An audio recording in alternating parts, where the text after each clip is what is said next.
तुका मने माझे सर्व सुख, तुका मने माझे सर्व सुख,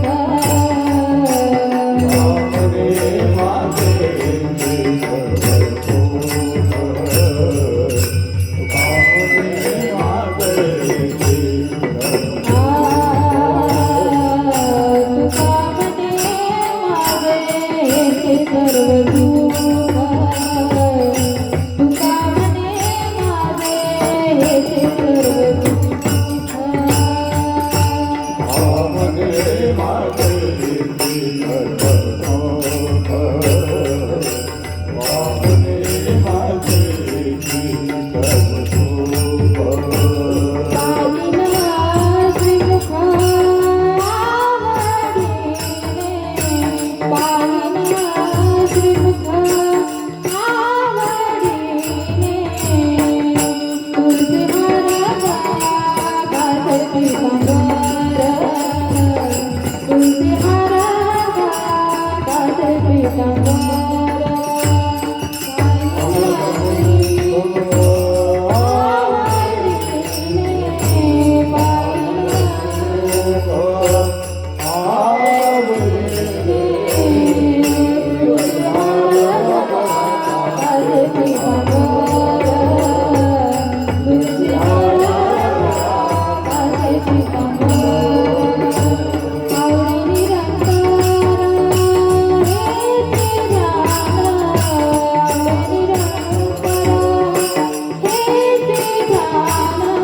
जय जय राम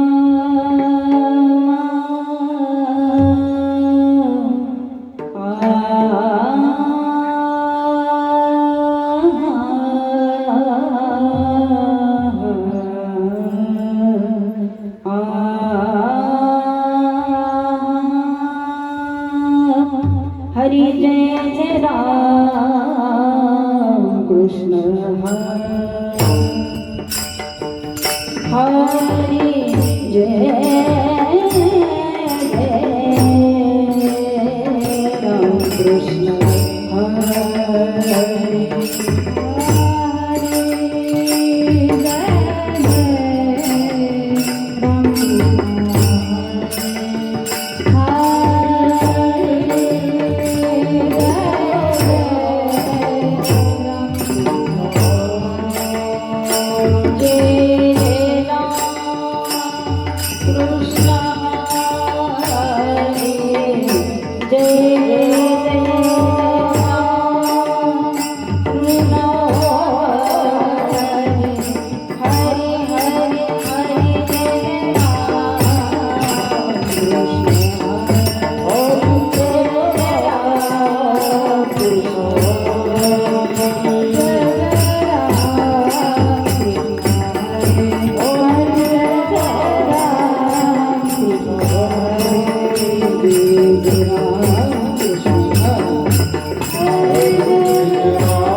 लोचनी सुख झाले हो साजनी सुख झाले हो साजनी सुख झाले हो साजनी सुख पाळता लोचनी सुख झाले हो साजनी सुख झाले हो साजनी सुख झाले हो साजनी तेव्हा विठ्ठला बरवा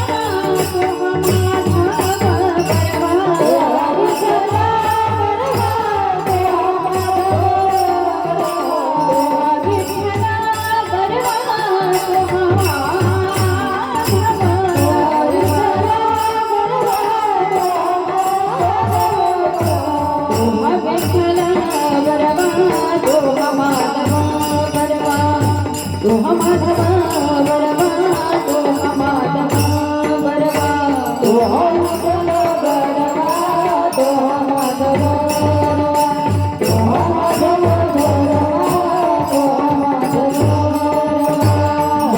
सुकृताची जोडी म्हणून भेटली आवडी म्हणून भेटली आवडी म्हणून भेटली आवडी सुकृताची जोडी म्हणून भेटली आवडी म्हणून भेटली आवडी म्हणून भेटली आवडी तोहा भेटला गरबा तोहा माझा गरबा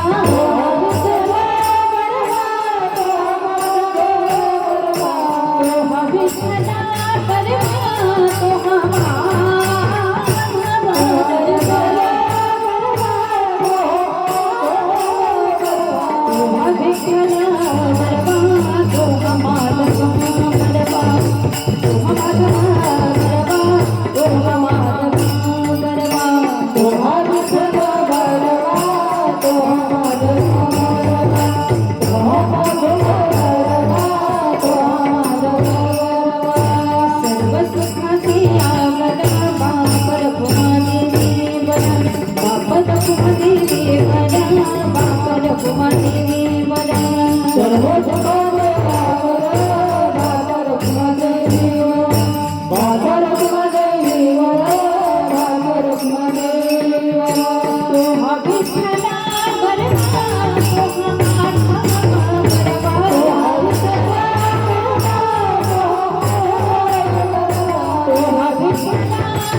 हॅलो हॅलो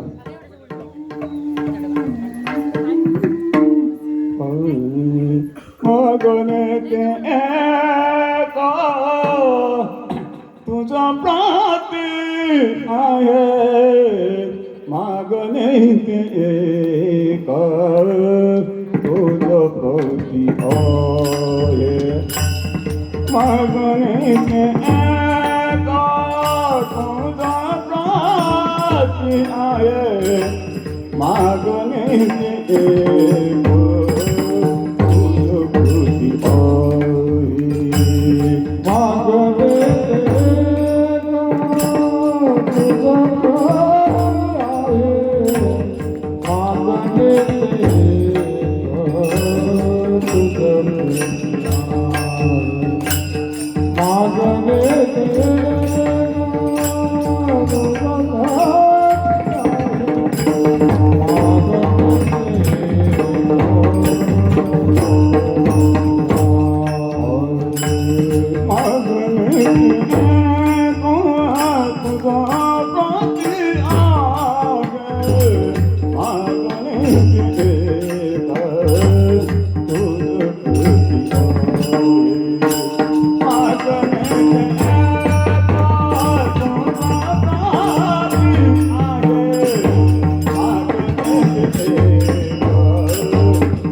बाबा महाराज की जय, छत्रपती शिवाजी महाराज की जय, वीर संभाजी महाराज की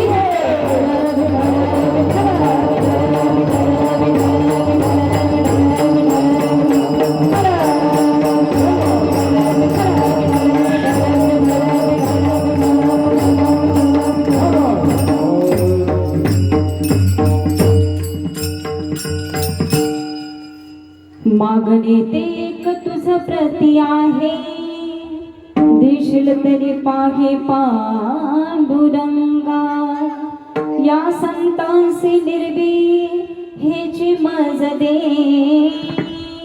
अनिक तुझे काही नवागे देवा, तुका म्हणे आता, तुका म्हणे आता, उदार तो होई, मज ठेवी पायी संतांची विठ्ठल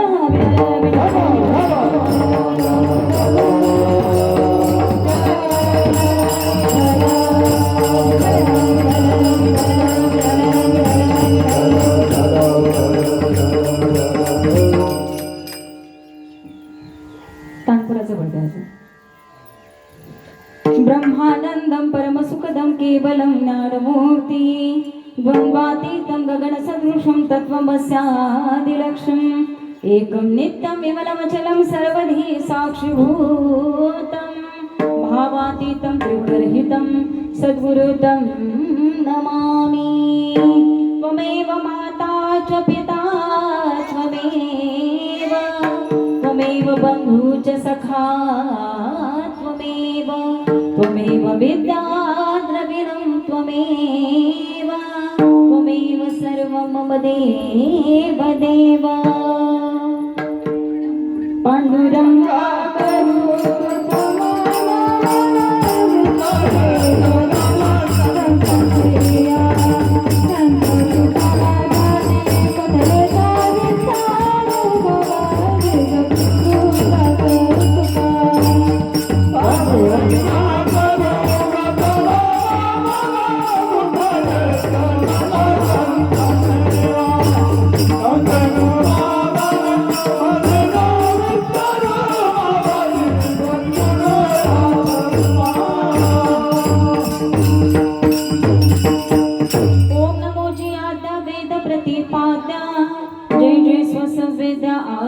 आत्मरूपा, देवा तुझी गणेशु सकल थमती प्रकाशु, मणि निवृत्ती दासु अवधारी जोसे, अलंकापुरी पुण्यभूमी पवित्र, तिथे नांद तो ज्ञान राजा सुपात्र, तया आठविता महापुण्य राशी, नमस्कार माझा श्री सद्गुरु ज्ञानेश्वरासी.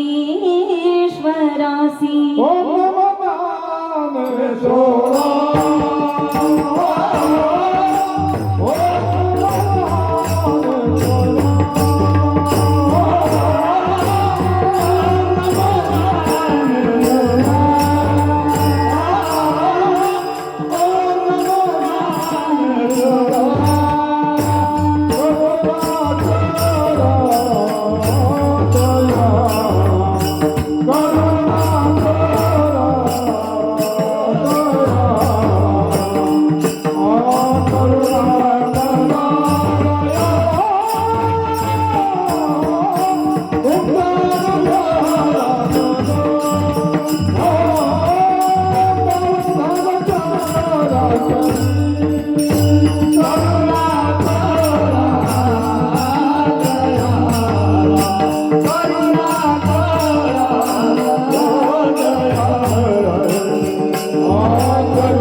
मुखं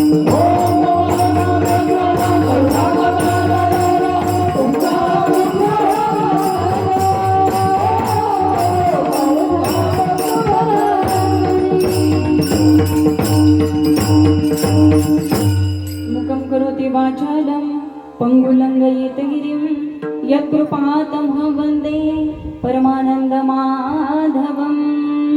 या देवी सर्वभूतेषु दयारूपेण संस्थिता नमस्तस्यै नमस्तस्यै नमस्तस्यै नमो नमः या देवी सर्वभूतेषु दयारूपेण संस्थिता नमस्तस्यै नमस्तस्यै नमस्तस्यै नमो नमः भीमरूपी महारुद्र वज्र हनुमान मारुती वनारी अंजनी सुता रामदूता प्रभंजना महाबली प्राणदाता सकळा उठवी बळे सौख्यकारी दुःखहारी धूर्त वैष्णव गायका शरण शरण हनुमंता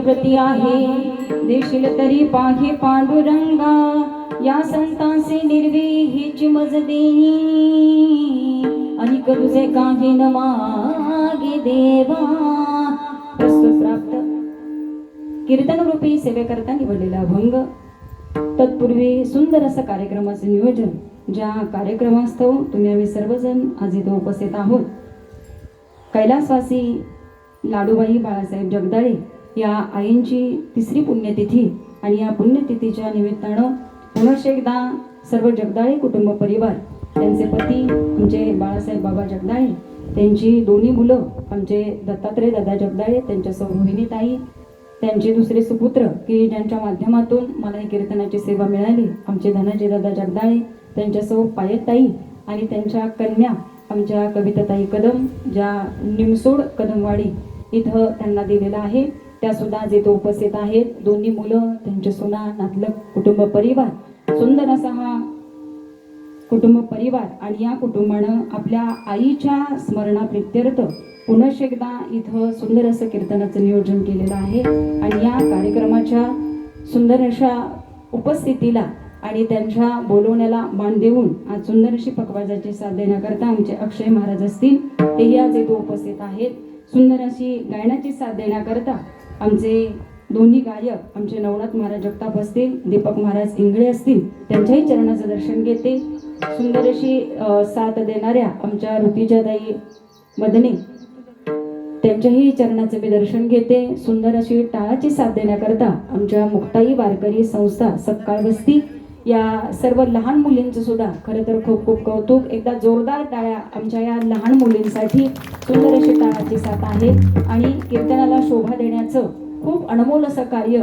हे या टाळकऱ्यांकडे असतं आणि वारकरी संप्रदायाची सेवा एवढ्या लहान वयामध्ये होत आहेत हे खरं तर त्यांचं करण्यासारखं कौतुक आहेच आहे असं सुंदर असं हे नियोजन आमच्या बोडके वस्तीवरून आलेले आमचे विनेकरी ताई असतील अगदी पै पाहुण्याचे हे संबंध त्या दोघी उभयंता पती पत्नींना माझा नमस्कार आहे सुंदर अशी टाळाची साथ देण्याकरता आमचे इतरत्र भजनी मंडळ असतील आजूबाजू गावावरून आलेली वारकरी संप्रदायावरती पांडुरंग परमात्म्यावरती प्रेम असणारे सर्व वारकरी भक्त तुम्हा सर्वांच्या चरणाचे दर्शन घेते या आईंवरती प्रेम करणारा हा समाज सर्व पै पाहुणे नातलग वर्ग आणि सुंदर अशी नाती जोडणं हे खरं आपल्या मनुष्य जन्माचं खरं कार्य आहे असं म्हणायला हरकत नाही तोच मनुष्य नाती जपतो ज्याचं हृदय सुंदर आहे ज्याच्या नामात, ज्याच्या नावात आणि ज्याच्या बोलण्यात प्रेम आहे अशाच लोकांची माणसं जोडलेली असतात आणि अशाच व्यक्तीसाठी माणसं प्रेमाने इथं पोचत असतात. विचार करा ना, ही तिसरं पुण्यस्मरण आहे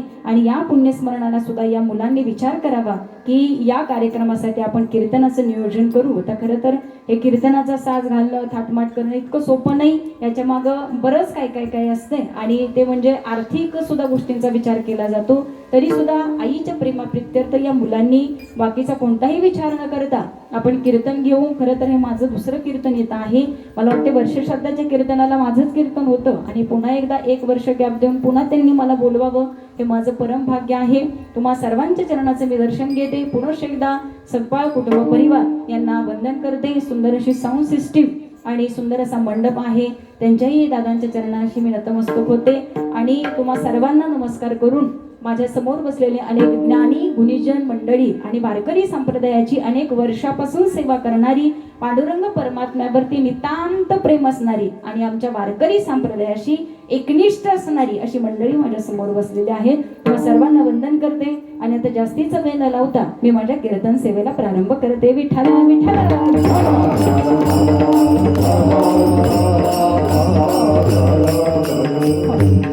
प्रस्तुत प्राप्त कीर्तनरूपी सेवेकरता निवडलेला अभंग. जगद्गुरु जगदमान्य देहुनिवासी वैराग्याचे परममूर्ती माझे जगद्गुरु तुकोबराय. तुकोबरायांचा 3 चरणाचा जवळजवळ सर्वांच्या पाठ्याचा. कीर्तन संपलं, भजन संपलं की मायबापो आम्ही घालील लोटांगण म्हणायला सुरुवात करतो.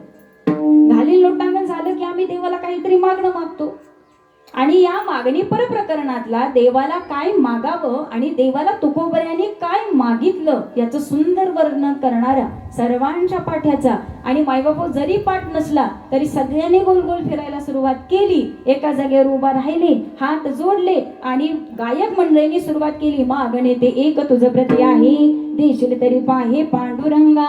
आपलं पाठ नसलं तरी त्यांच्यासोबत म्हणत म्हणत आपण तिथपर्यंत पोहोचत असतो. तोडके मोडके का शब्द होईना परंतु हा अभंग आपण बोलत असतो आणि असा सुंदर अभंग आपल्या जीवनावरती सुंदर प्रकाश टाकून देणारा अभंग. सुंदर जीवन जगता आहात तर मायबाप आपल्या जीवनाचा शेवट कसा असावा, जीवन कसं जगावं आणि जगत असताना देवाला आपलंसं कसं करावं अशा अनेक प्रश्नांची उत्तरं आज आपल्याला या अभंगातून श्रवण करायची आहेत. विठ्ठल विठ्ठल विठ्ठल.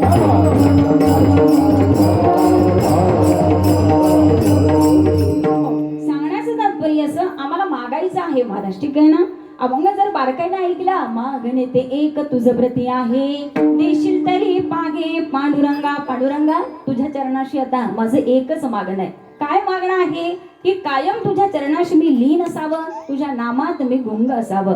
आणि तुझे काही न मागे देवा, अजून काही नको. काय दे? या संतांसी निर्वी हेची मज दे. या संतांच्या संगतीमध्ये मी रत हो, माझ्या दुःखांचा नाश या संतांच्या संगतीमध्ये होईल, माझ्या आयुष्याचं कल्याण या संतांच्या संगतीमध्ये होईल. मग या संतांची संगती आम्हाला जीवनामध्ये कशी घडते आणि ती घडल्यानंतर आम्हाला होणारा फायदा काय, मग या संतांच्या संगतीमध्ये आम्हाला का गेलं पाहिजे आणि गेल्यानंतर आपण काय केलं पाहिजे हे तुकोबराय सांगतात. म्हणून तुकोबराय म्हणतात की देवा आता तू उदार हो. कोणावर? आमच्यावर उदार हो. का? कारण आता मला फक्त संतांच्या पायाशी लीन व्हायचं आहे आणि संतांच्या चरणाशी एक शेवटची विश्रांती घ्यायची आहे. एवढंच एक गोड मागणं तुकोबराय आजच्या अभंगातून करतात. विठ्ठल विठ्ठल विठ्ठल.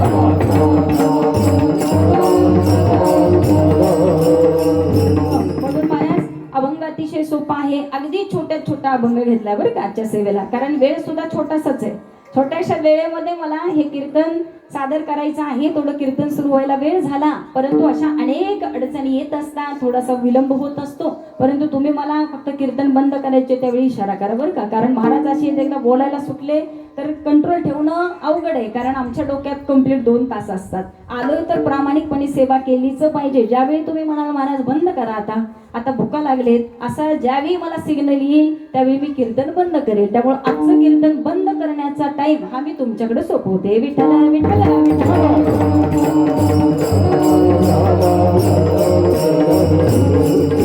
जगद्गुरु तुकोबरायांनी तुम्हाला सुंदर असं मायबापो आपल्या जीवनाचं दर्शन करून दिलं.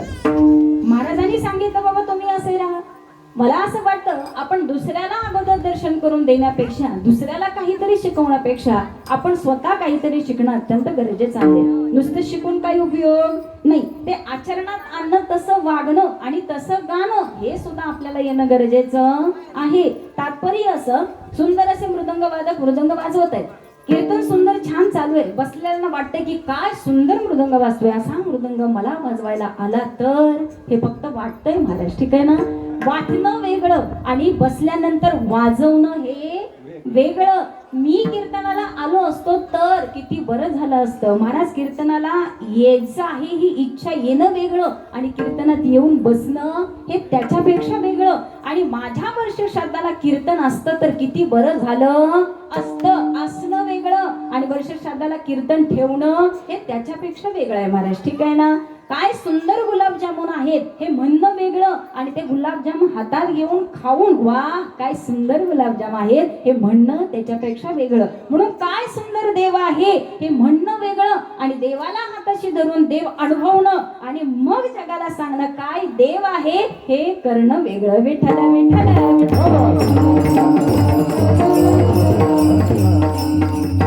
म्हणून तुकोबारायांचा आजचा जो अभंग आहे ना महाराज, मी एवढं सांगण्याच्या पाठीमागचं कारण एकच आहे की अनुभवाशिवाय बोलू नाही. संसार दुःखमय आहे, संसार दुःखमूळ आहे, आम्ही 4 वेळा सांगतो, परंतु संसार अनुभवल्याशिवाय आम्ही दुसऱ्याला सांगू शकत नाही.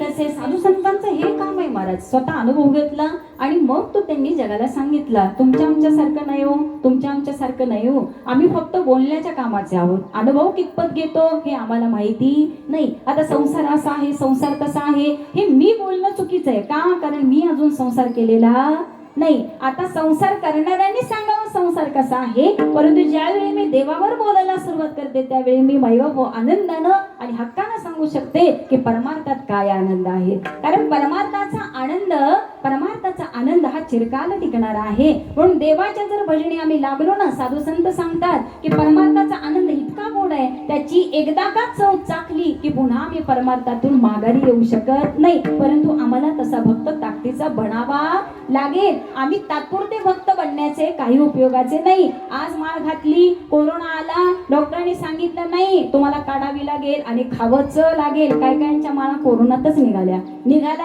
त्या पुन्हा गळ्यात आल्याच नाहीत. काही जण वा काढून गेले ते गेलेच, माघारी आलेच.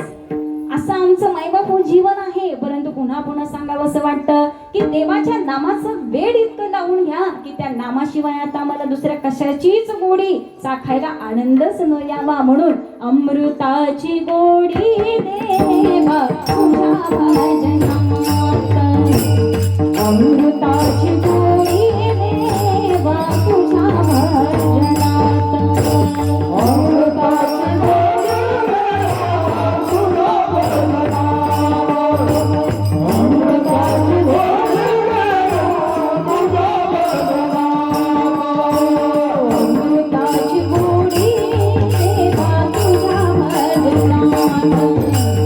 अमृताची गोडी देवा तुझ्या भजनात.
तुकोबरायांनी साधू संतांनी तुम्हा आम्हाला सांगावं. मग तुम्ही इतके वेडे व्हा, इतके वेडे व्हा. भजनी रंगावे जग विसरावे, राम नाम घ्यावे ची परांची साथा. एवढे तुम्ही वेडे व्हाना की तुम्हाला त्या नामाशिवाय दुसरं काही सुचलं नाही पाहिजे. जसं आम्ही प्रपंच करता वेड होतो महाराज, ठीक आहे ना. जरी आम्ही आता कीर्तनात आलो, 10ला कीर्तन चालू होणार होतं, परंतु माहिती आहे 10 ते 12च कीर्तनाचं टायमिंग आहे. त्याच्यानंतर सुंदर जेवण करायचं आहे. आलेल्यांनी मैबापो घरातल्या मालकांची भेट घ्यायची आहे. आणि एकदा का फुलं पडली, जेवण झालं, भेट झाली की आम्हाला माहिती आहे की आम्हाला पुन्हा आमच्या घरी जायचं आहे. मग 2 नंतरच आमच्या कामाचं नियोजन हे ठरलेलं आहे. तिथून आम्हाला कोरेगावला जायचंय, बटाट्याचं साहित्य आणायचे, मैबापो टोमॅटोचे काहीतरी करायचे, या बागेचं काहीतरी काम आहे. 2 तासासाठी आम्ही इथं वेळ काढून आलेलो माणसं आहे, ठीक आहे ना महाराज. इथं कोणी असं आहे का? नाही नाही, दिवसभर नव्हे, आम्हाला काही काम धंदाच नाही हो, आम्ही याच्यावरच आहे असं कोणीही नाही. माझ्या सहीचं वेळ बरं का, कारण माझं पण दुपारचं नियोजन ठरलेलं आहे.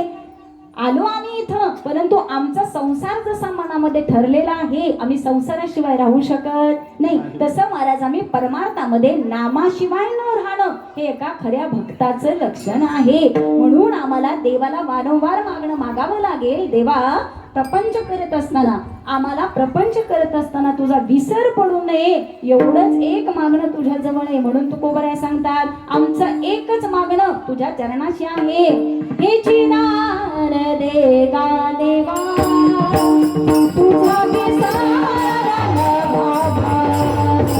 तुझा विसर बाबा, तुझा विसर बाबा.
फक्त तुझ्या नामस्मरणाचा कधी विसर पडू देऊ नको. अखंड तुझ्या स्मरणात राहो.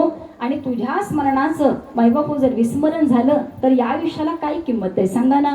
जसं एक पत्नी असावी, सुंदर असा संसार फुललेला आहे महाराज, मुलं बाळे पोटी आहेत, परंतु अचानक या सुखाच्या संसारातून आपला पती आपल्याला सोडून निघून जावा.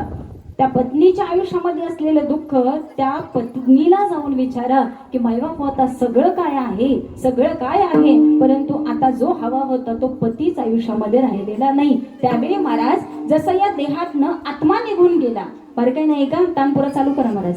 जसं या देहातून आत्मा निघून गेला तर या देहाला पुन्हा शून्य किंमत राहते. हा देह फक्त स्मशानात नेण्याच्या योग्यतेचाच राहतो. का?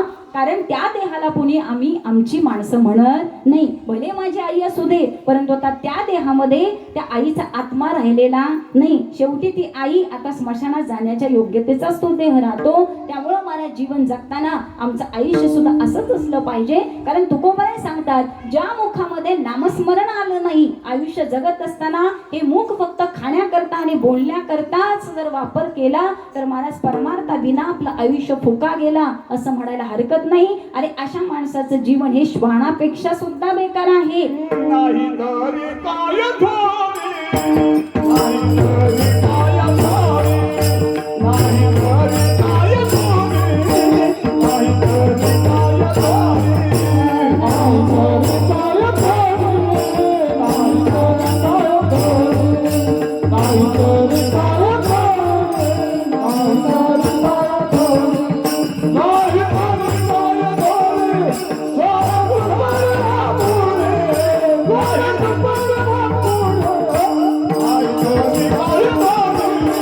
नाही घरी काय थोडी, नाही घरी काय थोडी, नाही घरी काय थोडी.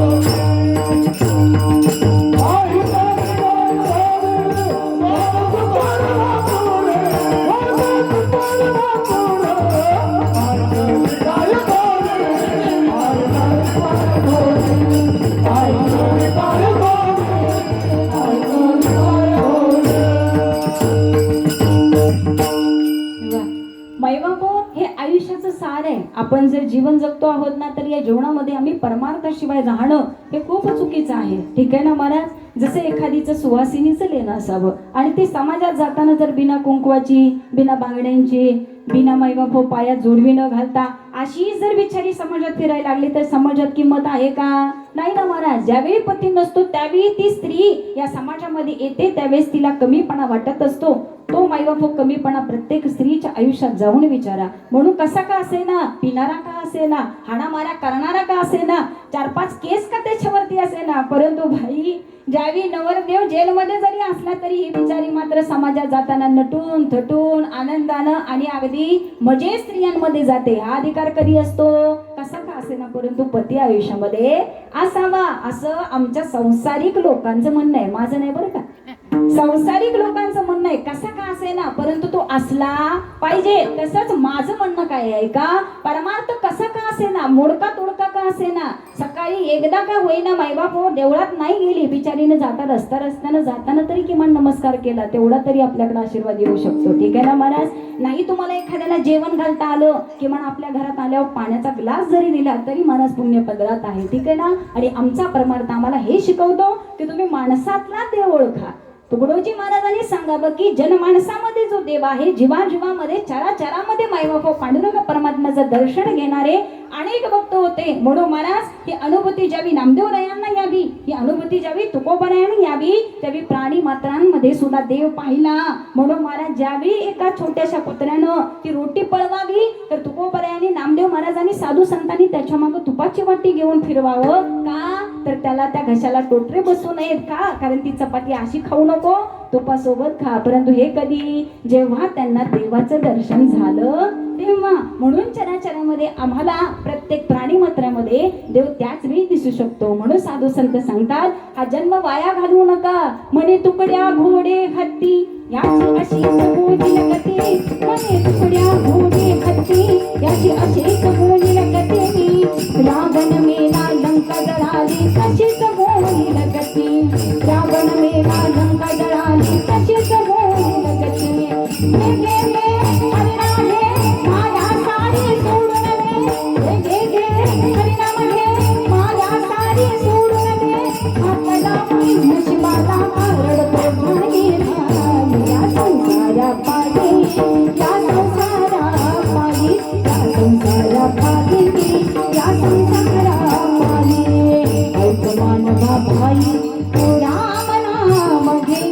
सुंदर असं माई बापू गुरुजी महाराजांनी सांगावं, मानवा आता तरी जागव. ठीक आहे ना.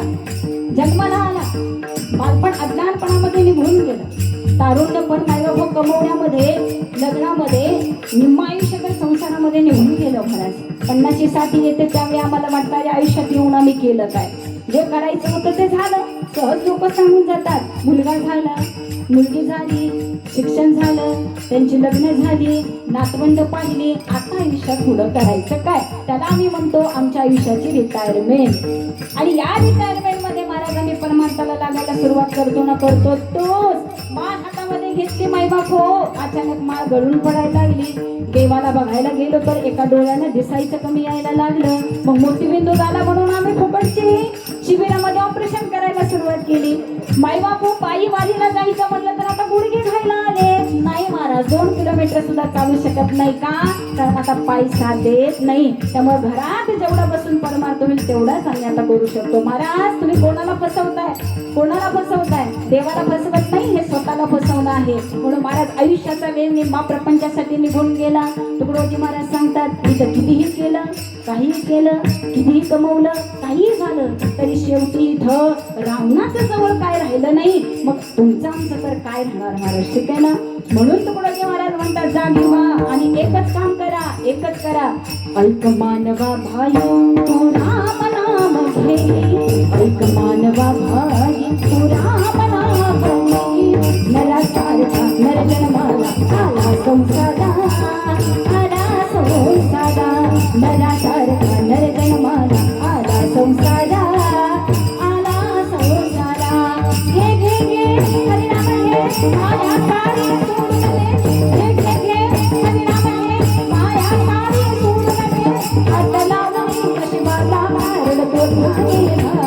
या संसारा पायी, या संसारा पायी, या संसारा पायी, या संसारा पायी, या संसारा पायी, या संसारा पायी. साधू संतांनी तुम्हा मला सांगितलं की मला संसार करता करता आयुष्य नका रे बाबा असं घालू. किती दिवस तुम्ही संसाराची कारण द्याल ना. यायचं होतं परंतु अचानक पाहुणे आले त्यामुळे येणं नाही झालं. नाही ठरवलं तर वारीला जायचं परंतु आमची मुलगीच डिलिव्हरीला घरी आली त्यामुळे यंदाची वारी काय आमच्याच्यानं होत नाही. काहीतरी कारण संसारात येत असतात आणि मी परमार्थापासून दूर होतो. परंतु ते जरा मी माझ्या तुकोबरायांकडे पाहिलं, चोखोबरायांकडे पाहिलं. अहो घरात पत्नी मायबाप हो काही दिवसामध्ये बाळणपण होऊ शकतं आणि तिनं सांगावं माझ्या ननंदबाईंना बोलवून घेऊन या, ठीक आहे ना महाराज. अहो बहिणीला बोलवण्याकरता हा भाऊ निघाला परंतु रस्त्यात येताना आमच्या पांडुरंग परमात्म्याकडे निघालेली दिंडी माझ्या त्या साधू संतांनी पाहावे आणि या दिंडीमध्ये फक्त विठ्ठल नामस्मरणात इतके दंग व्हावे, इतके दंग व्हावे की महाराज त्यांना आठवलं नाही की आपली पत्नी घरामध्ये कुणाची तरी वाट बघत आहे याचाही विसर झाला. आणि माईबाप हे संत पंढरीच्या वारीला निघून गेले. तुम्हा सर्वांना ज्ञात आहे की साक्षात पांडुरंग परमात्म्यानं बहिणीचं रूप घ्यावं आणि माईबाप घरामध्ये पत्नीच्या बाळंतिणीसाठी सेवेला तिथं तत्पर राहावा. हे महात्म्य आहे एका भक्ताचं. म्हणून महाराज एका रचनेमध्ये आम्हाला सांगावंसं वाटतं की बहिणीसाठी पत्नीसाठी देव सुद्धा बहीण झाला. चोखोबाची बहीण झाला रंगा, चोखोबाची बहीण झाला शारंगधरा. चोखोबाची बहीण झाला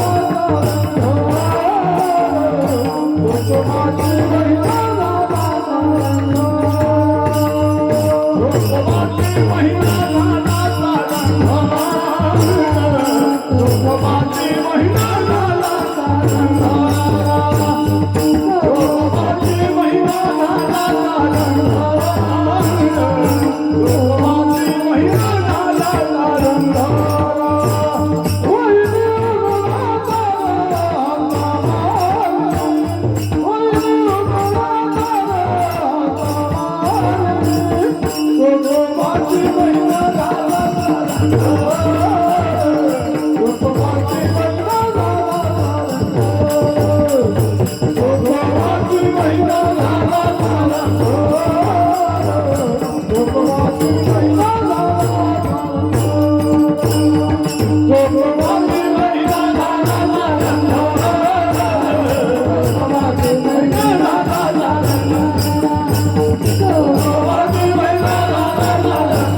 वहिनी उघडादार हा कामारी.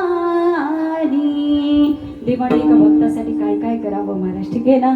एवढं असं कार्य सुद्धा देवानं आपल्या भक्तासाठी केलं परंतु ते कधी त्या देवाच्या नामात इतकं तल्लीन आणि वेड झाल्यानंतर, ठीक आहे ना महाराज. अहो विचार करा आपल्या भौतिक जीवनामध्ये आई वडिलांच्या नावे जर माईबाप 10 एकर जमीन असली परंतु ज्यावेळी माईबाप आई वडील जागेवर राहतात आणि जागेवर राहिल्यानंतर जो मुलगा माझी जास्त काळजी घेईल त्याच्यावर आई वडिलाचं जरा जास्त लक्ष असतं बरं का महाराज. त्यामुळे जरी समान वाटप करायची वेळ आली तरी सुद्धा आई वडिलांचा भार एका ठराविक मुलाकडे असतो का, कारण शेवटी जाताना तोच आपल्याकडे बघणारा होता. काय का होईना गुंजवर का होईना, आईच्या कानातलं तरी का होईना, परंतु ते थोरल्या मुलाकडे जातं महाराज. ठीक आहे ना? का? कारण खऱ्या सेवेचे पायी हे थोरला मुलगा आणि सून असते. त्यामुळं महाराज भौतिक आयुष्यामध्ये आम्ही आमच्या स्वार्थासाठी सुद्धा आमच्या नात्याकडे बघतो, तर देव आपल्या भक्ताकडे का बघणार नाही? विचार करण्यासारखा प्रश्न आहे ना महाराज. म्हणून पुन्हा पुन्हा सांगावंसं वाटतं, जर आम्हाला देवाचं वेड व्हायचं असेल तर रात्रंदिवस आम्ही देवाचे वेडे झालोच पाहिजे. गोविंद गोविंद गोविंद गोविंद गोविंद गोविंद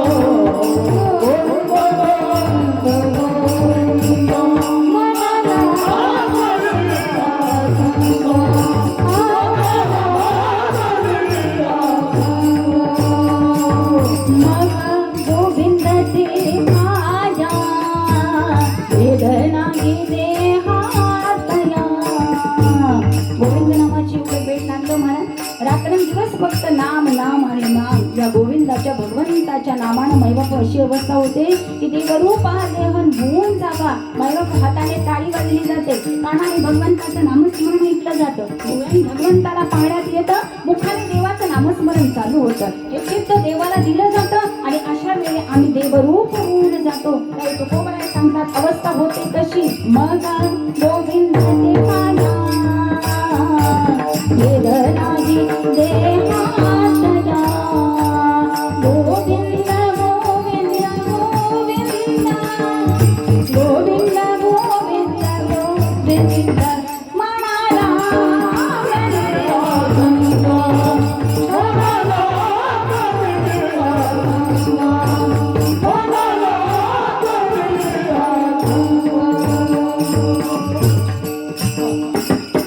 आणि अशी सुंदर अवस्था माझ्या साधू संतांची झाली, तुकोबरायांची झाली. विचार करा ना महाराज, ज्याला एकदा अमृत खायला मिळालं, ज्याला सुंदर पंच पक्वान्न खायला मिळालं, तर महाराज त्याला चटणी भाकरीची गोडी राहील का हो? त्याला वाटेल नाही आमका पदार्थ नाही खावासा वाटतोय. आम्ही इतके मैबाप हो, शातीर मानवपणाने आहोत की आमच्या मनामध्ये जर एखादी इच्छा निर्माण झाली तर महाराज आपली ऐपत नसली तरी आम्ही ती घेण्याचा प्रयत्न करतो. का?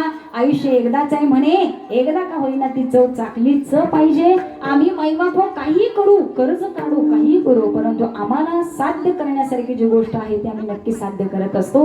म्हणून तुकोबराय सांगतात आम्हाला रामनामाची इतकी गोडी लागली की आता त्या रामनामाशिवाय आम्ही राहू शकत नाही. म्हणून देवा मला सांगावंसं वाटतं, माझं आयुष्य विठ्ठलमय व्हावं, माझं आयुष्य नामरूप व्हावं आणि त्याची गोडी मी चाकली, मी नव्हे माझ्या तुकोबरायांनी. बरं का महाराज, तुकोबरायांनी नामाची गोडी चाकली, तुकोबरायांना नामाचं वेड लागलं. आता देवाशिवाय आपला या जगामध्ये कुणीही नाही हा भाव आणि ही स्थिरता माझ्या तुकोबरायांकडे आली. आणि तुकोबराय सांगता देवा आता जर माझ्यावरती तू दया करणार असशील, जर मला काय देणार असशील, तू म्हणतोच आहे का काहीतरी मागा तुकोबराय, काहीतरी मागा तुकोबराय. देवाला सुद्धा माहिती की तुकोबरायांच्या अनेक पिढीपासून देवाला त्यांनी काहीही मागितलेलं नाही. मग या पिढीमध्ये तुकोबरायांनी देवानं हट्ट केला की नाही तुकोबराय काहीतरी मागणं मागा, नाही तुम्ही काहीतरी मागाच. ज्यावेळी च लागतो त्यावेळी मैबाप होतो आग्रह वेगळा च असतो, त्यामुळे त्या च ला प्रामाणिकपणे उतरण्याकरता आम्हाला मागावं च लागतं. परंतु ते च ज्यावेळी येतं त्यावेळी ते मागणं सुद्धा त्या हक्काच असावं लागतं. आणि हे च मागणं ज्यावेळी आमच्या आयुष्यात येतं त्यावेळी देवाला सुद्धा ते द्यावंच लागतं. म्हणून देवाला मागणं मागत असताना तुकोबरायांनी आजच्या अभंगाच्या प्रथम चरणामध्ये सांगितलं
तुकोबराने देवाला सांगावं, देवा बघ मागतो आहे, बघ तुला देता आलं तर, पण दिलंस तर हे दे देवा. तुकोबरायांचं म्हणणं आहे. ठीक आहे ना. आज तुम्ही आम्ही सुद्धा समाजामध्ये सांगत असतो बरं का हो.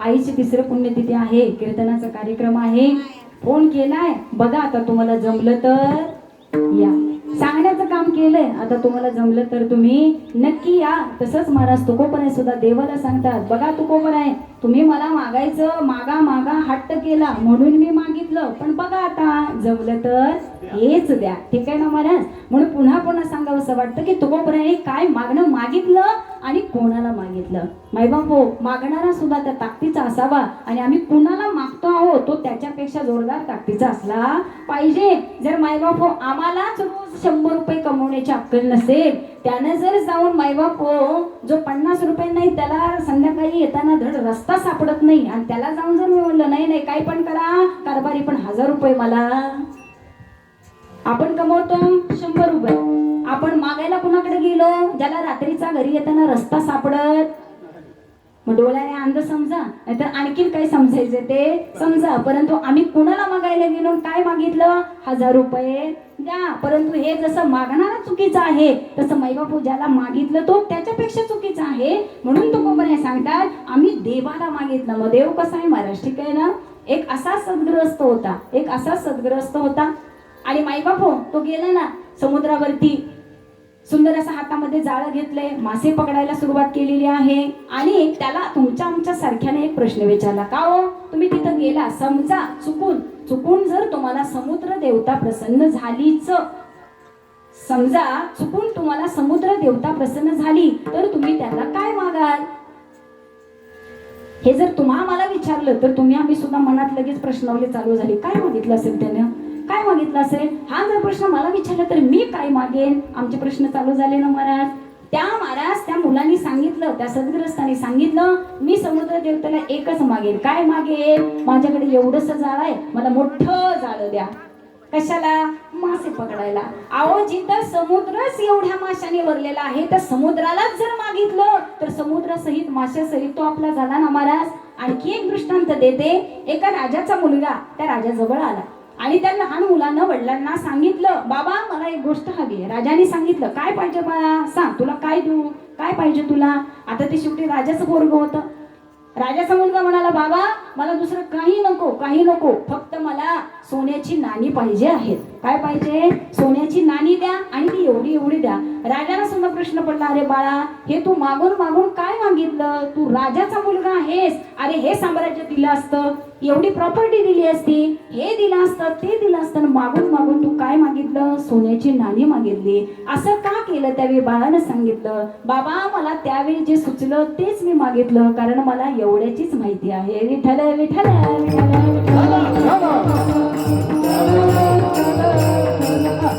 सांगण्याचं तात्पर्य असं, राजाचा मुलगा असून सुद्धा आम्ही एवढ्याशा सोन्याच्या नाण्यामध्ये अडकू शकतो. अजून एक गोड दृष्टांत देते. एक सद्भक्त मायबाप तुमच्या आमच्या सारखाच असावा. रानात गेला ना गाई चारायला गेला, गाई आपापल्या वाटेने मस्त चरत आहेत आणि हा तिथं एक सुंदर महादेवांचं शिवजींचं मंदिर होतं. त्या मंदिरामध्ये हा बिचारा थांबला आणि थांबत असताना त्या मंदिरामध्ये इतरत्र घाण होती, अस्वच्छता होती. बिचाऱ्यानं बसल्या शेवटी मनुष्य आहे हो, बसल्या ते मंदिर सगळं स्वच्छ केलं. तो पाला पाचोळा काही कचरा होता ते सगळी घाण काढून टाकली आणि तिथं मस्त पवित्र अशी सुंदर अशी शिवजींची पिंड होती, तिची पूजा केली, त्याच्यावरती 2-3 फुलं वाहिली, बेड व्हायला आणि मायबाप हा बिचारा तिथंच बसला. फक्त येताना सकाळी त्याला तंबाखू खाण्याची इतकी सवय होती की येता तो तंबाखूची पुडी घेऊन आला होता, परंतु चुन्याची डबे मात्र घरी विसरला होता. आता मला एवढ्यातली काही माहिती नाही, परंतु चुन्याची डबी घरी विसरली होती. अचानक मायबाप त्याची सेवा बघून साक्षात शिवजी त्याला प्रसन्न झाले. कीर्तनात होतात बरं का. शिवजी प्रसन्न झाले आणि विचारलं, बोल वत्सा, तुझी सेवा बघून, तुझी पावित्र्यता बघून मी तुझ्यावरती प्रसन्न झालो आहे. तुला काय मागायचे, काय वरदान पाहिजे, बोल. तू आज जे मागशील ते मी तुला देणार. जर ते आपल्यावर वेळ आले असते तर आपण काय मागितलं असतं महाराज. जे नाही ते सगळं मागून घेतलं असतं, ठीक आहे ना. आणि त्या बिचाऱ्यानं मात्र देव पुढे उभा आहे, देवाला सांगितलं तुला मागायचे तेवढं माग. बाईबापू त्याने नमस्कार केला आणि देवाला सांगितलं, देवा सकाळपासून येत आहे, तंबाखू खायची इतकी आठवण आली देवा, येताना तंबाखूची पुडी आणली पण चुन्याची डबीच आणली नाही. बाकी काय देऊ नका, फक्त चुन्याची डबी. विठ्ठल विठ्ठल विठ्ठल विठ्ठल विठ्ठल.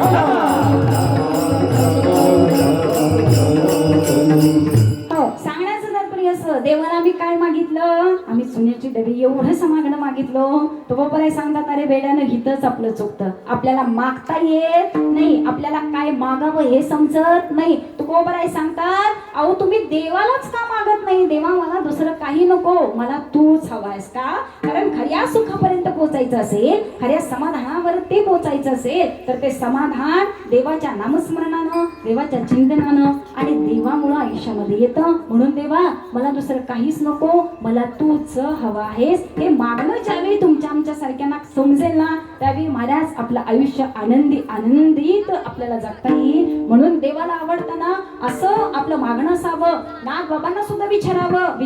त्यावेळी नाथ बाबांनी सुद्धा सांगितलं की अरे या मनाला देवाच्या चरणाशी समर्पित करा आणि या मनरूपी अंतरामध्ये फक्त देवाला सामावा. म्हणून देवा माझे मन लागो तुझे चरणी, देवा माझे मन लागो तुझे चरणी, देवा माझे मन लागो तुझे चरणी, देवा माझे मन लागो तुझे चरणी, देवा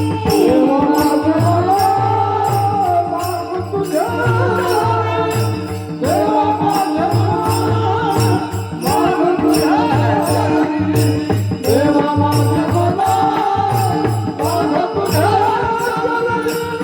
लागो तुझे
साधू संतांकडे तुम्ही आम्ही हीच गोष्ट शिकली पाहिजे महाराज, ठीक आहे ना.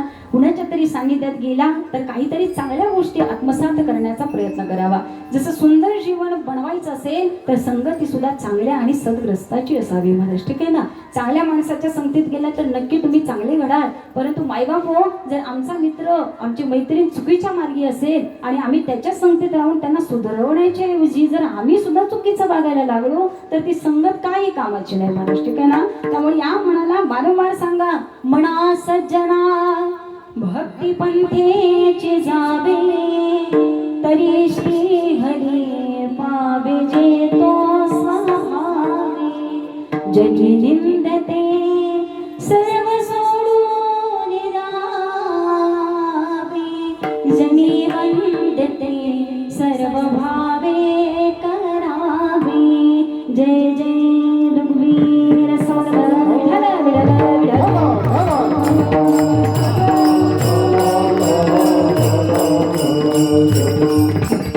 म्हणून महाराज साधू संतांनी तुम्हाला सांगितलं, चांगली संगत धरा, चांगली संगत धरा आणि या या संगतीकरता वयाची सुद्धा मर्यादा नाही हो. जर तुम्ही चांगल्या संगतीत आला, 1400 वर्षाच्या चांगदेव महाराजांनी या 4 वर्षाच्या छोट्याशा मुक्ताईला गुरु करावं महाराज. ठीक आहे ना, विचार करा. इथं वयाची मर्यादा पाहिली का? नाही. माझ्या मुक्ताईनं मायबापू गोड उपदेश करावा. मायबापू तिच्या 4 बोलण्यानं सुद्धा माझ्या चांगदेवांमध्ये इतका फरक पडला की इतकी वर्ष जगलो, परंतु ती सगळी अशीच गेली. परंतु ज्यावेळी गुरु मिळाला, ज्यावेळी मुक्ताई मिळाली, त्यावेळी महाराज आयुष्याचं कल्याण झालं. जर माझ्या साधू संतांनी असं जीवन जगून जगासमोर असा आदर्श ठेवला, तर तुम्ही आम्ही आयुष्य असं का वाया घालवतोय महाराज? बारकाईने विचार करावा असा लागेल आणि करावाच का? कारण एका आईनं आपल्याला जन्म दिला. हा दिलेला जन्म आम्ही असाच वाया घालवावा का? आई वडिलांना त्यावेळी आनंद होईल ज्यावेळी आमचा मुलगा समाजामध्ये काहीतरी घडतो आहे महाराज. भले ते बघायला माझी आई आणि माझे वडील इथं नसोत, परंतु महाराज त्यांचं लक्ष आहे की आपल्या पश्चात या मुलांनी काय कर्म केलं, कसं कर्तृत्व केलं.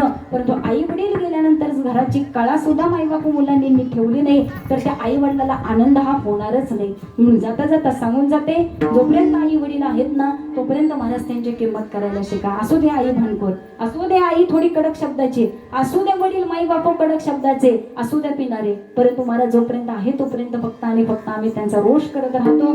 आई वडिलाकडे बघायला माई बापू मुलांना मुलींना वेळ नाही. त्याचं कारण असं आहे की शेवट कितीही प्रेम असलं, काहीच्या ठिकाणी असं आहे की मुलं आहेत परंतु त्यांना आई वडील प्रेम द्यायला नाहीत. एका घरामध्ये आई वडील आहेत परंतु त्यांच्यावर प्रेम करायला आणि सेवा करायला घरात मुलं बाळायला नाहीत महाराज. ठीक आहे ना? त्यामुळे म्हणतात की जिथं पिकतं तिथं विकत नाही, जिथं दात आहे तिथं चणे नाही, आणि जिथं चणे मिळत आहे तिथं दात नाही. अशी अवस्था आमचं आयुष्य जगताना होत असते. म्हणून महाराज जाता जाता सांगून जाते, आज मला जे इथे घेऊन आले आमचे विसापूरचे किरण दादा, ते सुद्धा आज येताना आम्ही गाडीत थोडी चर्चा चालू होती आणि सहज तो दादा म्हटला की आज त्या दादाकडे सुंदर गाडी आहे, माईबापू सुंदर भव्य दिव्य घर बांधलेलं आहे, आयुष्य छान आणि त्या माईबापू त्याचं सुरू आहे. परंतु बोलता बोलता फक्त एक बोलला की आता फक्त हे सगळं बघायला दादा पाहिजे होते. ठीक आहे ना महाराज? आज तो मुलगा आपलं आयुष्य पुढे एवढं सगळं काही करत गेला, परंतु आयुष्यामध्ये एका वडिलांची कमी, एका आईची कमी ही कुणीही भरू शकत नाही. चुलत्यांनी कितीही येऊ द्या, चुलतीने कितीही येऊ द्या, पाठीवरती शपास किती येऊ द्या,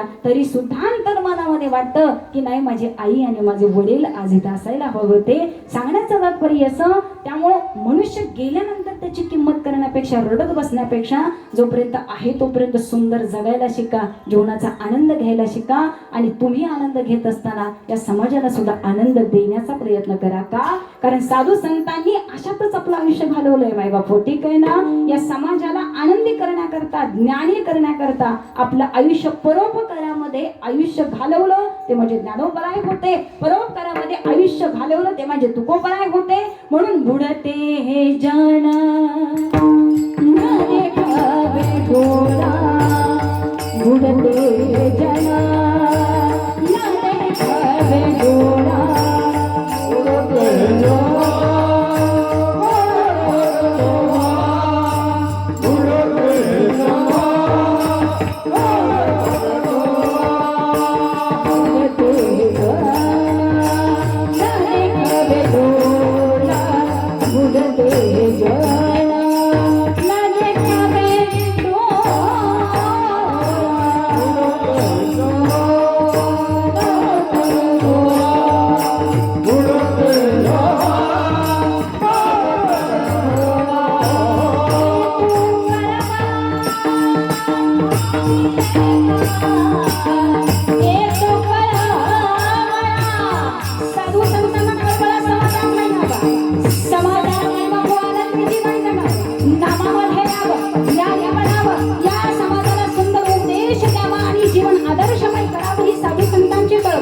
या साधू संतांनी आई वडिलांची भूमिका तुमच्या आमच्या जीवनामध्ये व्यक्त केली महाराज. म्हणून बुडते जन ना देखावे डोळा, येतो कळवळा.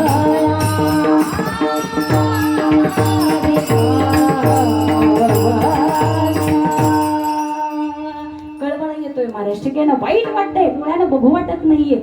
आई माईबाप बापू बेडवर बसलेली आहे, तिचे हातपाय चालत नाही, परंतु वाईट वाटते मुलाकरता, वाईट वाटते मुलीकरता, तळमळ आहे परंतु काही करू शकत नाही. माई बापू असं जीवन होण्यापेक्षा आम्ही जोपर्यंत आज सावध आहोत ना तोपर्यंत आयुष्य ओळखा. सुंदर आयुष्य मिळालं, सुंदर रियाज करा, सुंदर अभ्यास करा, सुंदर वाणीने माई बापू आपलं जीवन व्यतीत करा, अभ्यासात राहा. साधू संतांचं हेच म्हणणं आहे. म्हणून महाराज किती दिवस या समाजाला सुंदर असा बोध दिला की देवा मला तू हवा आहेस, बघ देवा दिलंस तर चांगलं आहे, परंतु या साधू संतांच्या संगतीमध्ये जर मी राहिलो तर माझ्या आयुष्याचं कल्याण आहे. तुकोबरायांनी सुद्धा महाराज आम्हाला हे सांगितलं. म्हणून तुकोबराय सांगतात की आयुष्य इतकं सुंदर जगा की या संगतीमध्ये तुमच्या आयुष्याचं सुद्धा कल्याण होईल.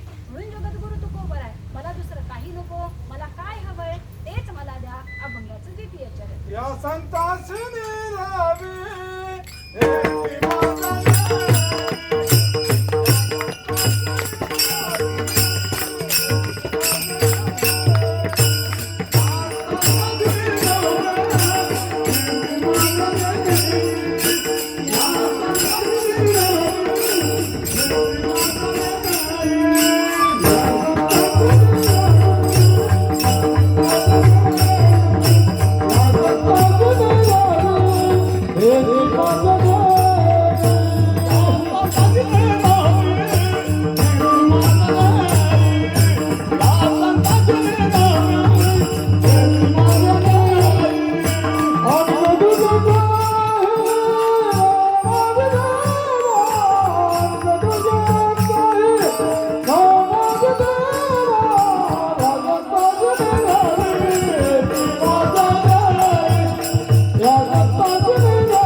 सुंदर असं वागणं आहे महाराज. म्हणून संतांच्या संगतीमध्ये जीवन छान रित्या व्यतीत होतं. व त्यावेळी मी सांगितलं महाराज त्याला वयाची सुद्धा गरज नाही हो. आपण सुंदर अशी मायबाप हो, या लहान लहान मुली टाळ वाजवतो, ठीक आहे ना. दिसताना ते खूप छान वाटतं आहे. त्याच्यामध्ये इतकी छोटीशी मुलगी, आज तिचं वय किती असेल तुमचं तुम्ही ठरवा. त्या बिचारीला काही माहित नाही यातलं. सुंदर असा आपला पांढरा ड्रेस चढवलाय, टाळ गळ्यात घेतलाय, हाऊस केवढी. पण बघा ना महाराज ते किती वर्षाचं असेल, तिला खाली बसता आलं नसतं का. परंतु इथं आमच्या 30-40 वर्षाच्या लहान मुली बसलेल्या आहेत बरं का. त्यांना जर म्हणलं नाही घ्या गळ्यात टाळ आणि राहा बरी इथं टाळाला उभं, नाही नाही ती 4 वेळा म्हणेल नको बाई, कोण काय म्हणलं तर काय होईल, आणि टाळ चुकला तर काय होईल, मग आमचे हे इथं बसलेत, माझी सासरी इथं बसलेत. अरे परमार्थ करताना आम्ही इतकं लाजतो मला, जिथं लाजायला पाहिजे तिथं आम्ही लाजत नाही. ते जरी तर नवरदेवाची वरात निघू दे ना महाराज. आता ते शहराकडे आहे परंतु गावाकडे सुद्धा त्याचं फॅड आलेलं आहे. आता बायका सुद्धा वरातीत नाचायला लागलेल्या आहेत. आणि एक नाचायला लागली की ती गप्प बसत नाही, शेजारणीला धरणार, ओढणार आणि तिला सुद्धा नाचायला लावणार. पण ती इथं चालत नाही. इथं आम्ही 4 वेळा म्हणतोय ये ये, तरी नाही ती लांब लांबच नाचू कीर्तनाचे रंगी.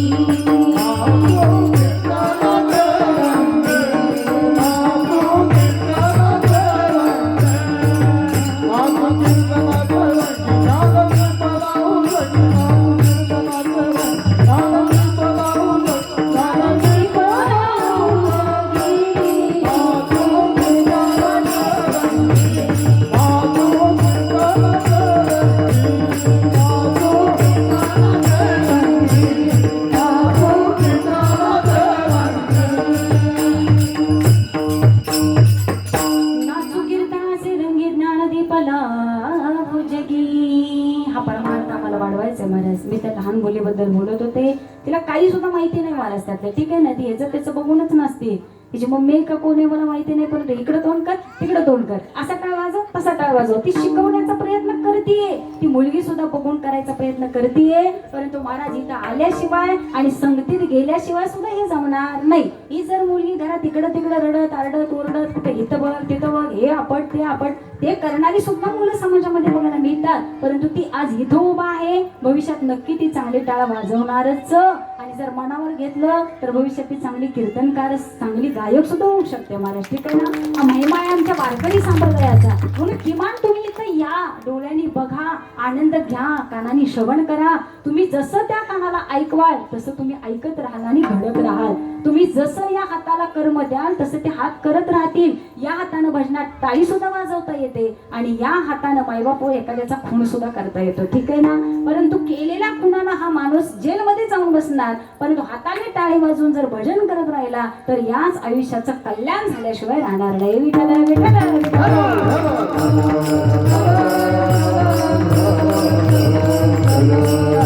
सांगण्याचं कारण असं की आपली संगती छान असावी, संगती सदसंगतीची असावी, साधू संतांची असावी. म्हणून महाराज तुकोबरायांनी देवाला मागितलं, एकच काम करा, फक्त मला साधू संतांची संगती घडू द्या. तुका म्हणे आता देई संत संग तुझे नामी रंग भरो म्हणा. अजून देवा मला काही नको. म्हणून सुंदर असं आयुष्य मिळालं तर त्या हाताने टाळी वाजवावी, कीर्तनामध्ये नामस्मरण करावं आणि भगवंताच्या नामात जय घोषात माय बापू इथं चालू कीर्तनात मरण आलं तरी बेहरकत आहे. ठीक आहे ना. अहो असं तसं गाडीने रस्त्याने उडवून मारण्यापेक्षा, आत्महत्या करून कासऱ्याने तर लटकून घेण्यापेक्षा, कुणीतरी कुणाचा खून करून मारण्यापेक्षा, त्या प्रेम प्रकरणामध्ये कुणीतरी वरून ढकलून देण्यापेक्षा, असली मरण स्वीकारण्यापेक्षा चालू कीर्तनात इथं मेलं तर काय हरकत आहे महाराज. त्यामुळे देवाला मागणं मागा की देवा तुझ्या कीर्तनाचं वेळ लागू दे आणि तुझ्या नामात मी वेळा होऊ दे. म्हणून महाराज सर्वांनी हात वर करा. हात आहेत का बघा बरं, आहेत का आपले हात? हा, आता सुंदर टाळी वाजवा आणि गोड भगवंताचं भजन करा. विठोबा रखुमाई विठोबा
बसलेले नामस्मरण करतील बरं का. कारण कीर्तनकारासहित टाळकऱ्यांसहित महाराज मंडळींसहित जसं जेवण आम्हाला सुद्धा आहे तसं जेवण तुम्हाला सुद्धा आहे बरं का. त्यामुळे फक्त आम्हाला जेवण मिळणार आहे तुम्ही असेच रिकामे जाणार असं नाही. त्यामुळे जेवायचा अधिकार जसा तसा तुम्हाला आहे तसा नामस्मरणाचा सुद्धा अधिकार तुम्हाला आहे. पण बसलेल्यांनी हाताने टाळी वाजवायची आणि फक्त बसलेल्यांनी माझ्या मागं नामस्मरण करायचं. ठीक आहे. ज्ञानोबाराया माझ्या तुकोबाराया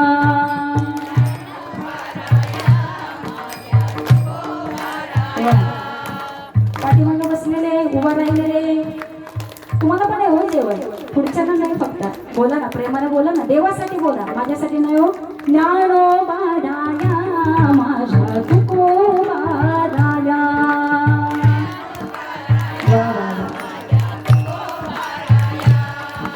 ज्ञानोबाराया माझ्या तुकोबाराया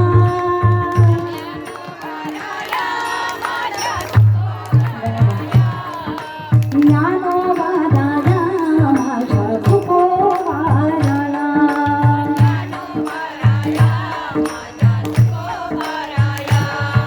ज्ञानोबा राया माझ्या तुकोबा राया.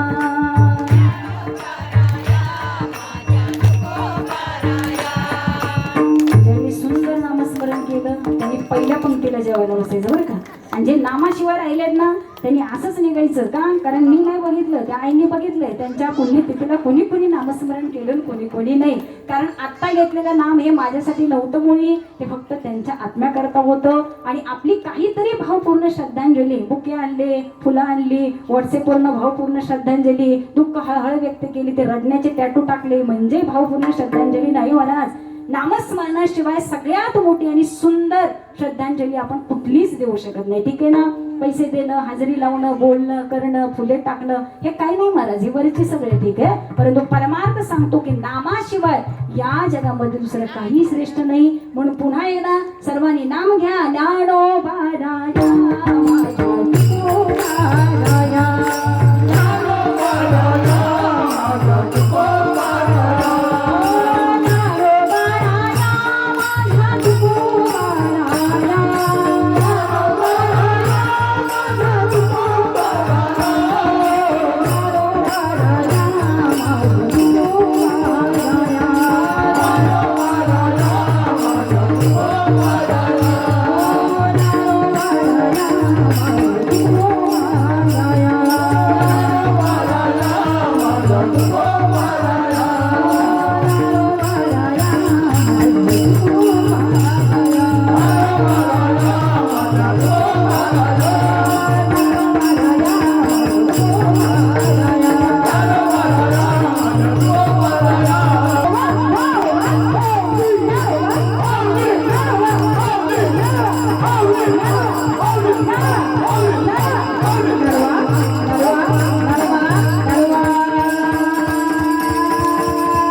जोरदार टाळ्या बसलेले. झाला तर आम्ही संपत 5 मिनिटं राहिले आणि आता तयारच आहेत आता. ठीक आहे ना महाराज. माणसांना वाटत असं की बिचारे उरक की लवकर वाजले किती बघ किती गायचंय. असं तर काय हरकत नाही. नामामध्ये, कीर्तनामध्ये आणि हा थोडासा कालावधी असतो. विचार करा ना महाराज, आज जर हे कीर्तन 2 तासाचं मिळालं नसतं तर नाम कानावरती आलं असतं का, तुकोबरायचं नाव कानावरती पडलं असतं का, हे भजन कानावरती आलं असतं का. आणि जर आज पुण्यतिथीच नसती, कीर्तनच नसतं तर तुम्ही आम्ही आपल्या आपल्या कामात जिकडं तिकडं असतो महाराज. ठीक आहे ना. परंतु काहीतरी निमित्तानं आज कीर्तनात बसण्याचा योग आला. काय माहिती, उठता उठता खाता खाता जरी इथं कुणी गेलं, माझ्या सही सगळे कुणी का जाईना, परंतु किती सुंदर पवित्र अशी हा वेळ आहे. म्हणून जाता जाता सांगून जाते, जे तुकोबरायांनी साधू संतांनी तुम्हाला सांगितलं, जीवन ओळखायला शिका, मनुष्य जन्म मिळाला, हा सुंदर देह मैवाप हो, या नामस्मरणात आणि परमार्थ करता व्यतीत करावा. त्याचा अर्थ असा नाही तुम्ही म्हणाल तुम्ही नुसताच परमार्थावर जोर लावलाय, संसार करू का नको, सांगा मी काय करू, हो सांगा मी काय करू, भक्ती करू का पोट भरू, भक्ती करू का पोट भरू, सांगा मी काय करू, हो सांगा मी काय करू. संसार म्हणे तू ये इकडे, भक्ती म्हणे चाला पुढे, पोट भरू का भक्ती करू, सांगा मी काय करू, हो सांगा मी काय करू. अशी अवस्था आहे आमची महाराज. ठीक आहे ना. महाराज सांगताय परमार्थ करा, पण ते काही एवढं शक्य नाही. थांबा, करणारच आहे, तुम्हाला दाखवतेच परमार्थ करून. ठीक आहे ना महाराज. लय मनासारखी पैठणी दाखवतेस ना, नाही तुला पुढच्या पाडव्याला घेऊन दाखवली तर माझं नाव बदलून ठेव का.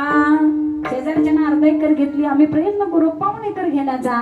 दुसऱ्यानं फॉर्च्युनर उभी केली, आम्ही BMW उभी करू, काय का असेना, पण आम्ही प्रयत्न मात्र नक्की करू.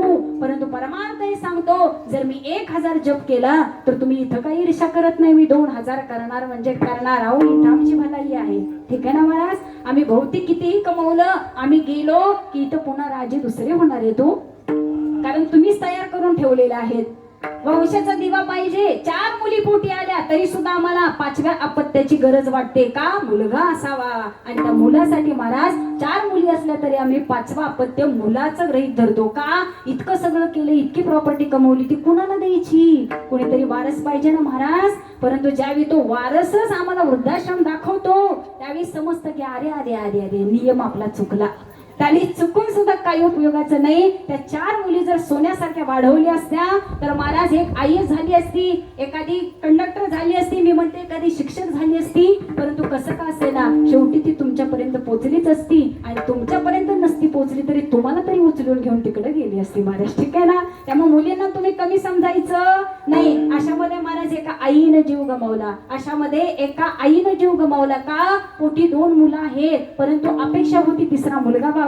7व्या महिन्यामध्ये डिलिव्हरी व्हावी. मायबाप होते पा, थोडे दिवस काचमध्ये होतं, मुलगा झाला होता, आनंद सगळ्याला झाला होता. थोड्या दिवसात मायबाप मुलगा गेला आणि त्या हप्त्याने महाराज ती आई सुद्धा 9 दिवसामध्ये गेली. 2ऱ्या-3ऱ्या कुठल्या गावातली घटना नाही, माझ्या विसापूर गावची घटना आहे महाराज. आणि आता लेटेस्ट मागच्या आठवड्यात घडली का, आमचा मोह कुठं होता, आम्हाला मुलगा पाहिजे, मुलगा पाहिजे. त्याच्यात आई गेली, मुलगा गेला, कुटुंब असंच मनवाशी राहिलं महाराज. जाता जाता सांगून जाते त्या मुलीची किंमत ओळखा. जर आता तुम्हाला मुलीची किंमत कळाली नाही, अहो काय रुबाब आहे आता बापाचा. एक मुलगी घरात असेल ना तर मला 10 मुलं आणि बाप आमच्या दारापुढनं फिरत असतात का, बरं का साहेबराव. बघा की तेवढं यंदा कर्तव्य आहे का, ठीक आहे ना महाराज. आज 10 मुलं असली तरी 10 मुलांच्या 2च मुली आहेत. मग तुम्ही आता मुलीच्या वडिलाची काय कॉलर टाईट आहे, तुम्ही फक्त बघावं मुलांकडे आणि मुलींकडे जाऊन. 1 एकर का नसेना, परंतु मुलगा कसा पाहिजे, एकदम ओके कार्यक्रम. त्यामुळे आता विषय सोडा. त्यामुळे इथं बसलेले आई वडील बरेच आहेत महाराज, त्यामुळे मुलीला कमी समजू नका हो. आज मुलगी तुमच्या घराचा दिवा असेल ना, आज ती कुणाच्या तरी घरात गेली तर ती कुणाची तरी आई होईल. आणि तीच आई आज या बाळाला जन्म देते ना, त्यामुळे हे सुंदर विश्व मायबाप दाखवण्याचं सामर्थ्य हे त्या आईमध्ये आहे. म्हणून त्या आईने हे जन्म दिला, हे कधी आम्ही विसरू नये. सांग ना आई मला कोण वाचवणार, तुझ्या बिना मला जन्मासी कोण घालणार, तुझ्या बिना मला जन्मासी कोण घालणार. सांग ना आई मला कोण वाचवणार, सांग ना आई मला कोण वाचवणार, तुझ्या बिना मला जन्मासी कोण घालणार, तुझ्या बिना मला जन्मासी कोण घालणार. आई तुझ्याकडे मी नाही कधी हट्ट करणार. आई मला नको, आई मला हा ड्रेस नको, आई मला इकडे जायचे, आई मला पैसे दे, मला हे खायला नको. आई मी तुझ्याकडे काहीही हट्ट करणार नाही, फक्त आई मला जन्म घेऊ दे. हे एका बालकाचे मायबाप एक इच्छा आईच्या हृदयाशी भिडते आहे. त्यावेळी महाराज आई तुझ्या मूर्ती वाणी या जगात मूर्ती राणी, आई तुझ्या मूर्ती वाणी या जगात मूर्ती राणी, अनमोल जन्म दिला गाई तुझे उपकार भेटणार नाही, अनमोल जन्म दिला गाई तुझे उपकार भेटणार नाही. शाळेतून घरी येताना आई उशीर मजला गोरी, गल्लो गल्ली तू गती रे माझ्या सावधी नाही, तुझ्या उपकाराची तुझ्या उपकाराची कधी जाणीव झाली नाही, अनमोल जन्म दिला गाई तुझे उपकार भेटणार नाही, अनमोल जन्म दिला गाई तुझे उपकार भेटणार नाही. आईच्या ऋणातून मुक्त होण्याकरता महाराज आम्हाला आईचं हृदय कळणं अत्यंत गरजेचं गरजेचं आहे. म्हणून मानानं राहा, सन्मानानं राहा. आई वडिलाची मान कधीही झुकू नये असं आपलं जीवन असावं महाराष्ट्रीयनं. त्यामुळं माझ्या या लहान मुलांना, माझ्या लहान ताईंना समाजामध्ये आज महाराष्ट्रभर फिरण्याचा योग येतो. ज्यावेळी तरुण मंडळी, आज तरुण मुलं मुली ज्यावेळी कीर्तनाला असतात त्यावेळी त्यांना एकच सांगावं असं वाटतं, दादा आई वडिलांनी एवढं लहानपणापासून आपल्याला वाढवावं आणि पुन्हा एका अचानक आयुष्यामध्ये आलेल्या मुलीवरती प्रेम व्हावं आणि त्या मुलानं सुद्धा माईबाप आपलं सगळं आयुष्य तिला देऊन टाकावं आणि त्याच मुलीनं जर त्या मुलाचा घात करावा तर मानाचं आता प्रेम करणं सुद्धा इतकं अवघड झालंय की विश्वास ठेवावा की न ठेवावा. घरात काय होत नाही म्हणून महाराज आता फिरायला बाहेर घेऊन जायला लागले हो. का? तिथं कोणी आपल्याला विक्षेप करणार नाही. सगळं काय होतंय महाराज, परंतु जीव गमवावा लागतोय म्हणून जाता जाता सांगून जाते खरं प्रेम कुणावर करावं हे सुद्धा आपल्याला कळालं पाहिजे. आणि एका साधू संतांच्या संगतीमध्ये कळेल की आम्हाला विश्वास कुणावरती ठेवता आला पाहिजे. म्हणून काय सांगूया संतांचे उपकार, मज जागृती निरंतर. आम्हाला कायम कायम आणि कायम फक्त आणि फक्त माईबाप हो तुम्ही आयुष्य असं जगा, जागे व्हा आणि सुंदर जगा. तत्परतेनं आम्हाला फक्त जागे करणारे एकच आहेत, ते म्हणजे माझे साधू संत. म्हणून तुकोबराय सांगतात की देवा जर तू आता माझ्यावरती जर उदार होणार असेल ना तर मला दुसरं काही नको, फक्त या साधू संतांच्या चरणाशी मी लीन व्हावं आणि या लीनतेमध्ये माझ्या सर्व दुःखांचा नाश व्हावा आणि आयुष्य सार्थकी लागावं. एवढंच एक मागणं तुझ्या चरणाशी आहे. अभंगाचं शेवटचं चरण. तुका म्हणे आता उदार तुका म्हणे आता उदार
Yeah.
तुम्हा सर्वांच्या चरणाशी समर्पित करते. पांडुरंग परमात्मा, माझे आई वडील, माझे सद्गुरू आजच्या कीर्तनासाठी सुंदर अशी गायनाची साथ देणारे आमचे तिन्ही गायक असतील. सुंदर असे कीर्तनाची पंचपदी आमच्या ऋतूच्या ताईने गेली. जय चरणाचं दर्शन घेते. सुंदर आमचं सगळं बाल, महिला, वारकरी, भजनी मंडळ असं म्हणायला हरकत नाही. या सर्व मुली सुद्धा छान असे आपले वारकरी संप्रदायामध्ये सेवा देत आहेत. छान असं सुंदर आपल्याला जगायचं आहे. सुंदर आदर्श समाजाला राहील असं आपलं वागणं असलं पाहिजे. एवढाच एक मुलाचा संदेश तुम्हा सर्वांना देते. सुंदर असं नियोजन, सर्व संकपाळ कुटुंब परिवार या पै पाहुण्यांनी हिताज हजेरी लावून या कार्यक्रमाची शोभा वाढवली. हे आईचं असलेलं प्रेम आणि त्यांनी जोडलेला हा समाज खरं दिसून येतो आहे. तिसरी पुण्यतिथी असून सुद्धा एवढे जण इथं उपस्थित आहेत आणि ते फक्त आणि फक्त प्रेमापोटी. सुंदर असं नियोजन आहे, सुंदर असं सिस्टीम आहे. आमचे मृदंगाचार्य आकाश महाराज असतील, त्यांनी सुंदर आपली सेवा इथं दिली. मला इथं घेऊन आले ते आमचे किरण दादा विसापूरवरून असतील तर आले. त्यांच्याही चरणाचं दर्शन घेते. माझ्यासोबत आलेल्या आमच्या क्लासेसच्या विद्यार्थिनी चंद्रिकाताई, त्यांच्याही चरणाचं दर्शन घेते. सुंदर असं नियोजन झालेलं आहे. सर्व टाळकरी भजनी मंडळ, आमच्या विनयकरिताई, त्यांच्याही चरणाचं दर्शन घेते.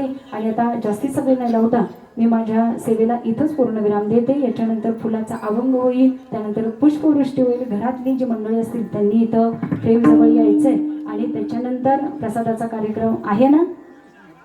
हा आहे वाटतं. मी आपल्या अंदाजपंच बोलत होते. हो का, हातावर आहे ते पण मला माहीत नव्हतं, पण आपला अंदाजपंच कीर्तनात चालू होता. असो, जेवण केल्याशिवाय कोणी जायचं नाही, ठीक आहे ना. त्यामुळे सावकाश गाड्या चालवा, व्यवस्थित घरी पोचा. मध्ये आधी काहीतरी आमच्या कानावर पुन्हा वेगळं काय नको. त्यामुळे एका ताईच्या कीर्तनाला गेलो मध्ये असं झालं, हे मात्र लोगो आमच्याकडे नको महाराज, ठीक आहे ना. त्यामुळे सावकाश गाडी चालवा, जेवणाचा आनंद घ्या, नामस्मरणाशिवाय वेळ घालवू नका. भरपूर मोठे व्हा. मी तर आशीर्वाद देऊन जाते की लवकर आणि लवकर याच्यातला कोणाचा तरी नंबर आमच्या अंबानी काकांच्या बरोबर लागावा, ठीक आहे ना महाराज. त्यामुळे भरपूर मोठे व्हा, परंतु परमार्थाशिवाय नामस्मरणाशिवाय राहू नका. विठ्ठल जय जय.